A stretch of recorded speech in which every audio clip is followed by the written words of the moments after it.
ஆகுமாம் நுண்ணறிவு என்பது ஔவையாரின் வாக்கு. ஒரு மனிதன் எந்த அளவுக்கு நூல்களை வாசிக்கிறானோ அந்த அளவுக்கு அவன் அறிவு பெருகும் என்று ஔவை பாட்டி சொல்கிறாள். அதிகமான வாசிப்பு அறிவு திறனை தருகிறது, மேலும் அதிக வாசிப்பு நுண்ணறிவை தருகிறது. வாசிப்பின் முக்கியத்துவத்தை பற்றி நாம் பள்ளி மாணவி மரியா ஆனி கிளமென்சியா இப்பொழுது பேச போகிறாள். பொதிகை மலையில் பிறந்து தவழ்ந்து சிலப்பை காட சலங்கிலே பாடம் படித்து மதுரையிலோடு காப்பியம் படைத்து நலவன் பாவில் நடனமிட்டு திருக்குறளில் திருவிளையாடல் ஆடிய என் தாய் தமிழே உன்னை போற்றி முத்தமிட்டு அனைவருக்கும் என் பணிவான வணக்கத்தை தெரிவித்துக் கொள்கிறேன். கல்வியில் கரைக்கான கடம் பற்றி எழுத வைத்து வாசிப்பை வழக்கமாக்கி எங்கள் எதிர்கால வாழ்விற்கு அடித்தளமாக திகழும் தாம்பரத்தான் மாணவரியாம். எனது பெயர் மரியா ஆனி கிளமென்சியா. நான் வாசிப்பின் முக்கியத்துவம் குறித்து பேச வந்துள்ளேன்.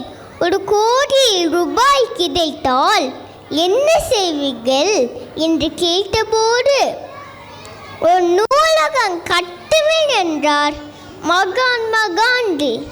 மகாத்மா காந்தி சத்திய சோதனை என்ற புத்தகம் மார்ட்டின் லூதர் கிங் என்ற மாபெரும் ஆளுமையை உருவாக்கியது. இது அறிஞர்களை வாசித்தால் மாபெரும் மனிதராவை என்பதற்கு ஒரு எடுத்துக்காட்டு. புத்தக வாசிப்பவன் இறப்பதற்கு முன் 6 வாழ்க்கை வாழ்கிறான். வாசிக்கிறவனோ ஒரு வாழ்க்கை மட்டுமே வாழ்கிறார் என்று கூறுகிறார் ஜான் மார்ட்டின். வாசிப்பின் முக்கியத்துவம் குறித்து நீர் அளவே ஆகுமாம் நீராம்பல் தன் கற்ற நூல் அளவை ஆகுமாம் நுண்ணறிவு என்று வாசிப்பின் மேன்மை குறித்து ஔவையார் தனது மூடர் என்று நூலில் கூறுகிறார். வாசிப்பு ஒரு அற்புத கலை. வாசிப்பு அறிவை வளர்த்து அகிலாரும். வாசிப்பு மனதை ஒருமுகப்படுத்தி கற்பனை திறனை பெருக்கும். ஒவ்வொரு மனிதரும் ஒவ்வொரு ஆண்டில் சராசரியாக 2000 பக்கங்கள் வாசிக்க வேண்டும்.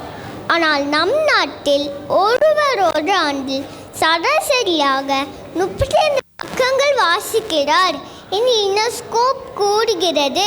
காற்றை சுவாசி உயிர் வாழ்வாய், வாசிப்பை சுவாசி மாண்பு மனிதராவாய், ஒரு நாள் ஒரு பக்கம் என்ற குறிக்கோளோடு வாசிப்பை வழக்கமாக்கினால் வாழ்வு வளமாகும் என்று கூறி நிறைவு செய்கிறேன். நன்றி, வணக்கம்.